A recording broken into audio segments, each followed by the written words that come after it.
우리가 하나님의 명령이 있으면은 그 하나님의 명령, 그 명령의 참된 뜻이 무엇인가 하는 것을 보려면은 예수님이 그 말씀에 대해서 뭐라고 말씀하셨는지, 사도 바울이 그 말에 대해서 뭐라고 말씀했는지, 이걸 우리가 봐야 그 말씀의 참된 의미를 알 수가 있어요. 그러니까 우리가 알아야 될 건 십계명은, 십계명의 근본 정신은 뭘 하지 마라, 뭘 하라, 여기에 있는 것이 아니에요. 십계명의 근본 정신은 관계입니다. 관계.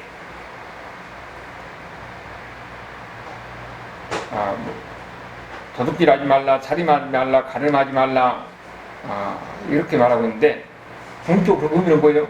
사랑의 관계를 위한 거예요. 관계에 대해서 우리가 어떤 자세를 가져야 되는가? 우리가 십계명을 보면 1계명부터 4계명까지는 하나님과의 관계를 위한 계명입니다. 하나님의 사랑, 하나님과 관계를 우리가 어떻게 할 것인가? 그리고 5계명부터 10계명까지는 이웃과의 관계를 어떻게 할 것인가? 이웃과의 관계에서 제일 중요한 것은 가족이잖아요. 그래서 5계명이 가족이에요. 그리고 이웃과의 관계에서 항상 문제가 되는 게 뭡니까? 재물이에요, 재물. 그래서 이 재물의 문제에서는 어떻게 할 수 있는가? 여기에 대해서 하나님이 명령하는 것이 바로 8번째 계명, 도둑질하지 말라, 이렇게 나오는 거예요. 그러면은 하나님은 왜 도둑질하지 말라 이 계명을 줬느냐? 여기에 대해서 먼저 우리가 생각해야 하는 것은 이웃과의 사랑의 관계를 위해서 이 계명을 지키라고 우리에게 준 겁니다. 여기에 도둑질하지 말라 하는 것이 우리 재산권을 인정하는 그런 취지가 아니에요. 공적으로는 재산권보다는 관계입니다. 관계. 어떻게 관계를 이룰 것인가? 그것을 우리가 십계명을 보면은요, 20장에는 십계명을 나오는데 그 십계명을 21장에서 23장까지는 그 시대 상황에 적용하는 것이 그 윤리라고 합니다. 그러면은 이 십계명을 그 시대 상황에 적용하는데 오늘 우리에게는 적용이 안 되는 거죠. 그러면은 이 말씀이 그 당시에 이 가나안에 살고 있는 이스라엘 백성들의 그 특별한 환경 속에서 뭐라고 그들에게 적용했는가? 22장 1절에 보면은 그 도둑질하지 말라 이 계명을 사람이 소나 양을 도둑질하여 잡거나 팔면 그게 소 한 마리에 5마리로 갚을 것이고 양 한 마리에 4마리로 갚으라. 도둑질하면은 내가 도둑질한 거 그대로 갖다 주면 되는 것 아니에요. 한 마리에 5마리, 양 한 마리에 4마리. 그리고 사절에는 뭐라고 그랬어요? 갑절로 배산하고 그랬잖아요. 갑절로. 그 5절에도 사람이 밭에는 포도원에서 짐승을 먹이다가 자기 짐승을 놓아 나무 밭에 먹게 하면 자기 밭에 가장 좋은 것과 자기 포도원에 가장 좋은 곳으로 배산하는 거예요. 제일 좋은 곳으로. 그리고 7절에 뭐라고 그러니까 돈이나 물건을 유대에게 맡겼다가 지키겠다가 도둑 맞았는데 그 도둑이 잡히면 뭐라고요? 갑절로 배산하고 그랬어요. 9절에도 보면은 제 끝에 갑절로 배상하라. 그러니까 훔친 거, 도둑질한 거 있으면은 그것만 주면 안 돼요. 뭐냐면은 피해자는 상처받은 것이 있잖아요. 상처받은 것이. 그러면 누가 내 것을 훔쳐가면 어떻습니까? 그것만 갚아주면 우리가 감정이 다 누그러질 것 같아요. 내 것 가져갔으니까 분노가 있잖아요. 분노가. 이 분노까지 갚아야 돼요. 그래서 하나님은 5배, 4배, 제일 좋은 것, 갑절로. 그래야 관계가, 감정이 해소되고 관계가 회복되는 겁니다. 관계를 위해서 하는 것이에요. 그래서 더 많은 배상이 필요하다. 이렇게 그 당시에 적용했던 거예요. 우리의 모든 죄는요,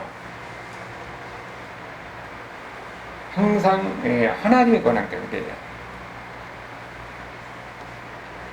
우리가 이 죄를 지을 때 보면은 아담과 하와가 선악과를 하나님이 명령한 하지 말라 하는 선악과를 먹었잖아요. 그러면은 이 하나님과 관계에서 명령을 어기는 그 선악과 먹는 죄만이 아니라 하나님을 분노하게 하는 게 있습니다. 하나님의 진노가 있는 거예요. 하나님의 진노가 있으면 관계가 끊어진 것이니까. 그래서 관계가 끊어지나요. 그래서 죄의 출발점은 하나님의 진노.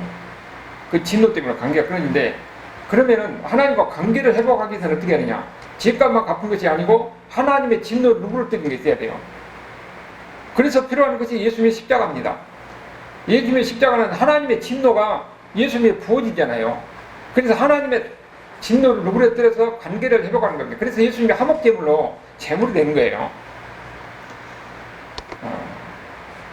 우리가 그렇기 때문에 하나님은 우리에게 뭐라고 그러냐? 물건 훔칠 때는 5배, 4배, 2배 갑절로 제일 좋은 것들 이렇게 갚으라. 그래서 하나님의 관심은 항상 뭐라고요? 그 소유물에 있는 것이 아니라 관계에 있다는 걸 알 수가 있죠. 관계를 회복하기 위해서 그 감정이 있고 그 상처받은 게 있기 때문에 그것을 그 감정까지 갚으라 하는 거예요. 그래야 사랑 관계가 회복되는 겁니다. 그래서 하나님이 이 명령을 주는 거죠. 우리에게 도둑질 하지 말라는 이 계명을 준 가장 큰 이유가 뭐라고요? 사랑하는 관계를 회복하기 위해서. 원래는 우리는요, 하나님은 우리에게 청지기로서의 이 사명을 우리에게 줬어요. 이 세상에 모든 천지 만물은 모든 인간이 공유하는 재산입니다. 그래서 함께 누리고 함께 갖고 그렇게 해야 돼요. 그런데 죄가 들어오니까 어떻게 됐습니까? 죄가 들어오니까 서로 개인의 재산을 소유권을 인정합니다. 원래는 모두가 다 함께 가꾸고 함께 나누고 그래야 되는데 죄가 들어오니까 각자 개인의 재산권을 인정하는 거예요. 그래서 우리가 주변 보면 사람이 어떤 사람은 더 가진 사람도 있고 어떤 사람은 덜 가진 사람도 있고, 그러니까 자기의 주어진 분복에 대해서 감사하면서 만족하면서 살아야 돼요. 그것도 하나님이 그 주시는 각자의 분량이 있기 때문에 그것을 인정하는 것이 하나님을 인정하는 거예요. 하나님의 주신 이런 분복과 하나님께서 주신 이런 사랑은 인간에게만 있는 게 아니고 다른 모든 피조물에도 있습니다. 안식일이라면 땅도 쉬게 하지요. 짐승도 안식일이 되면 쉬게 하고. 근데 이런 하나님의 사랑이 어디까지 미치는가 하는 것을 우리에게 보여준 거예요. 그래서 우리에게 중요한 것은 하나님이 나를 사랑하면은 내 이웃도 하나님을 사랑하는 겁니다. 하나님이 내 것을 소중하게 여기면은 다른 사람 것도 소중하게 여기는 거예요. 그러니까 우리는 어떻게 돼요? 그 사람을 존중해야 되고 그 사람 것을 인정할 줄 알아야 돼요. 그래 관계가 되는 것이니까. 만약에 남의 것을 인정하고 남의 것을 존중하는 이런 마음이 있다면은 훔칠 일이 없어요. 아, 하나님이 나에게는 이만큼 분량을 줬구나. 다른 사람의 것을 욕심낼 필요가 없는 거죠. 그러니까 남 것 훔치려고 도둑질 않게 되는 거죠. 이 관계가 하나님 관계에서 마찬가지입니다. 하나님과 관계에서도 하나님 것이 있어요. 그 11조는 하나님 것입니다. 하나님 것을 인정해야 돼요. 그래서 그 하나님 관계가, 우리와 하나님 관계가 거기서 이루어진 거예요. 만약에 이 말라기서는 보면 3장 10절에는 뭐라고 합니까? 11조를 가져가는 것은 하나님 것도 도둑질한 것이다. 그렇게 표현하고 있잖아요. 하나님 것을 인정하는 것이 하나님과 관계를 위해서 얼마나 중요한가. 그렇다면 하나님이 명령한 이 도둑질하지 말라 하는 이 계명을 우리가 어떻게 지켜야 되느냐? 어떻게 되냐? 여기는 소극적 면과 적적 면이 있는데, 소극적 면으로 부정적 면을 보면은 우리는 남의 것을 도둑질하지 않는 것, 그것을 끝나느냐? 그건 아니에요.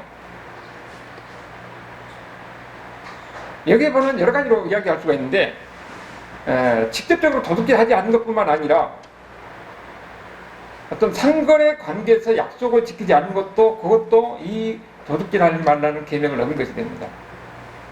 남의 것도 돈을 빌려가지고 감 갚은 것도 그 사람에게 손을 빌잖아요. 거기도 여기 계명을 어기는 것이에요. 여기는 그러니까 도둑질 하지 말라는 것은 직접적으로 남의 것을 훔치는 것뿐만 아니고 상거래 관계에서 신뢰를 저버린 거, 남에게 돈을 빌려서 안 갚은 거, 그리고 돈을 갚을 능력도 아니면서 빌려가지고 안 갚은 거, 이런 거 전부 다 어떻습니까? 여기 계명을 어기는 것이 되는 거예요. 그리고 또 보면은 알면서 상대편의 짐을 주는 것이라든지, 내가 수입에 비해서 지나치게 많은 지출로 인해 가서 파산이 됐다면은 그것도 다른 사람에게 손해를 끼치는 거잖아요. 그러니까 여기의 계명을 어기는 것이 됩니다. 그러니까 여기 하나님께서 우리가 도둑질 하지 말라 하는 것은 단순히 도둑질을 하지 말라 그것만 얘기하는 것이 아니라 모든 그 관계를 위해서 내가 다른 사람에게 손해를 끼치고 상처를 주고 다른 이 관계에 문제가 생기면은 그것이 다 여기 계명을 어기는 것이 된다는 거예요. 그러니까 어떤 다른 사람한테 장사하면서 바가지 요금을 한다든지 고리대금을 한다든지 심지어는 자기가 맡은 일에 정말 충실하지 않는 것도 여기에 계명을 어기는 것에 포함되는 거예요. 여기는 단순하니 남 훔치는 것만 얘기하는 것이 아니라는 거예요. 관계를 위해서 모든 것이 포괄적인 의미를 갖는 거예요. 그래서 신약에 들어와서 여기에 대해서 사도 바울이 뭐라고 그랬느냐 보면은 에베소 4장 28절을 가봐요. 에베소 4장 28절 신약성경 314페이지 신약성경 314페이지 보면은 에베소 4장 28절을 보니까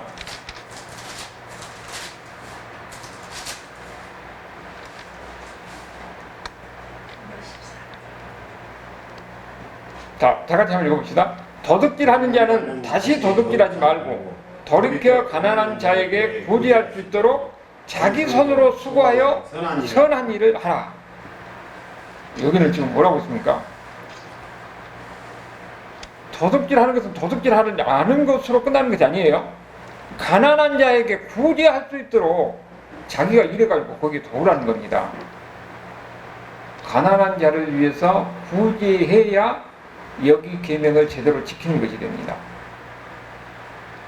그러니까 내가 가지고 있으면은 나만 잘 먹고 잘 사는 것은 이거 뭐라고요? 덧놈이에요.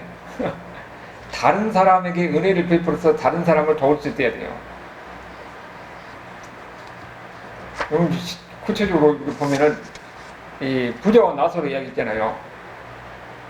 부자가 자기 것 먹고 자기 것 갖고 살잖아요. 자기 집 앞에 있는 거지 안 주는 것 뿐이에요. 그런데 하나님은 뭐라고 합니까? 부자는 죄인이에요. 죄인. 왜 죄인이에요? 마땅히 도와줄 사람 안 도와주니까 그 죄인입니다. 여기 이야기로 하면 도둑놈이에요. 내 것이면 내 것만 먹고 나만 잘 산다 하는 것은 이거는 이 계명을 지키는 것이 아니에요. 그래서 죄인이라는 겁니다. 우리가 사실 가만히 보면 사람은 무엇인가 자기 것을 가지고 아니면은 자기 어떤 재능이라든지 자기가 모두 가지고 남을 돕고 남의 어려움을 위해서 내가 수고할 때에 사람은 그 사람의 마음이 거기서 드러나요. 근데 대체적으로 보면 다른 사람을 도울 줄 아는 사람, 다른 사람의 어려움을 가서 위로하고 격려하고 이런 사람들 보면은 대부분 다 마음이 선한 사람이에요. 그러면은 그 수고한 것도 있는데 이미 그 사람의 마음이란 천국입니다.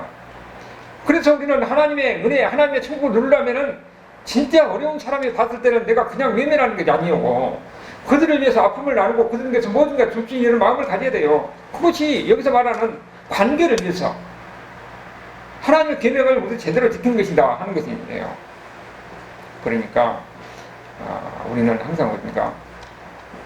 나만, 우리 가족만 이렇게 생각하지 말고 무엇인가 다른 사람에 대해서, 다른 사람의 어려움에 대해서 관심을 가지고 작은 것이라도 그들에게 사랑을 베푸는 이런 마음이 있어야 돼요. 그것이 우리가 그 마음, 천국에 있는 것이기 때문에.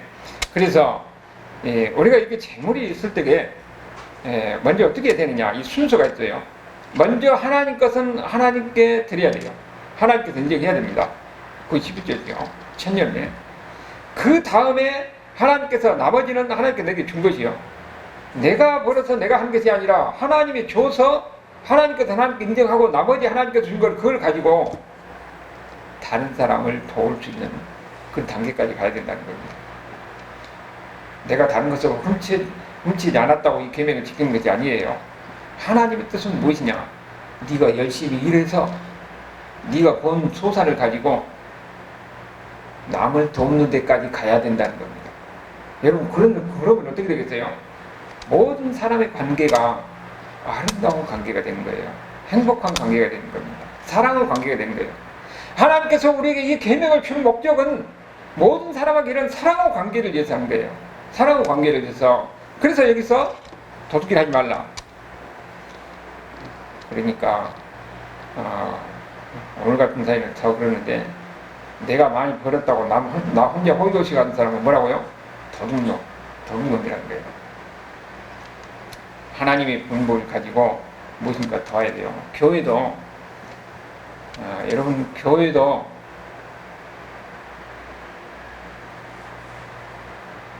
하나님의 이 재정을 가지고 자기 교회만 위해서 쓴 것은요, 여기 계명을 제대로 지키지 않는 거예요. 은혜로운 교회는 어려운 교회를 돕고 어려운 이웃을 돕고 그래야 돼요. 옛날에 감자탕 교회라고 저쪽 도봉구 쪽에 있던 그 교회 보니까 이분이 처음에 개척할 때는 외부적인 도움이 있어야 되잖아요. 그러니까는 이제 돕는 사람한테 도움이 왜 가다가 이제 가끔 안 들을 때가 있어요. 그러면은 처음에는 힘들어요. 그러니까 그분이 표현에 의하면은 통장을 아침에도 찔러보고 저녁에도 언제 혹시 돈이 들어왔나 전화를 못하고 개척을 하면서 굉장히 서러움을 많이 당했던 거죠.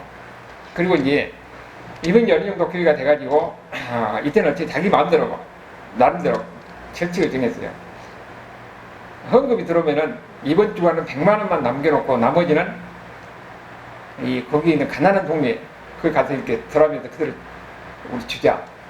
그래서 이제 헌금 남겨놓고 나머지를 가지고 목사님이 이 상계동 쪽에 보면 가난한 동네가 많이 있잖아요. 이렇게 지하에 이렇게 보면은 제일 어려운 사람들이 다 있는 거예요. 그래서 이제 그들에게 도움 주고 쌀도 사주고 뭣도 사주고 하면서 그래서 전도가 되는 겁니다. 그 교회가 그렇게 이웃을 위해서 자기 재정을 가지고 돕고 사랑하고 헌신하니까 소음이 나가있고 그 교회가 그렇게 지금은 큰 교회가 되는 거예요. 건강한 교회는 다른 교회를 생각해서 다른 사람에게 돕고 하는 것이지, 교회가 땅 사고 건물만 지어놓고 하는 것은 건강한 교회가 아니에요.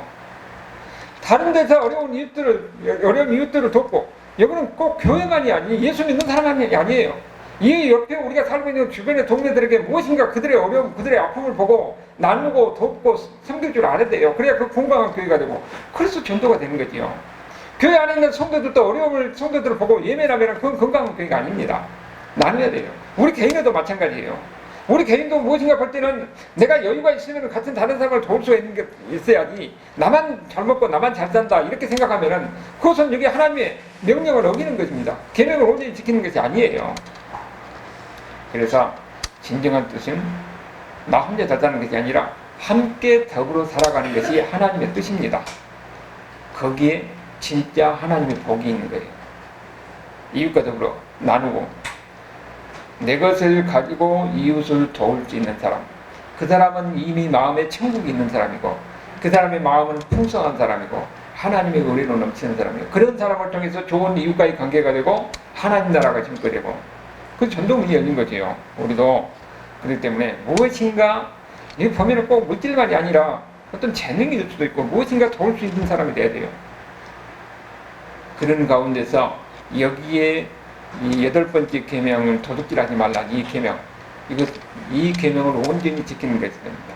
우리는 바로 이런 계명, 이 말씀의 진정한 뜻을 우리가 헤아리고 진짜 이 말씀을 지키면서 하나님께서는 아름다운 이런 복을 누리는 은혜가 있기를 주님으로 축원합니다. 아멘.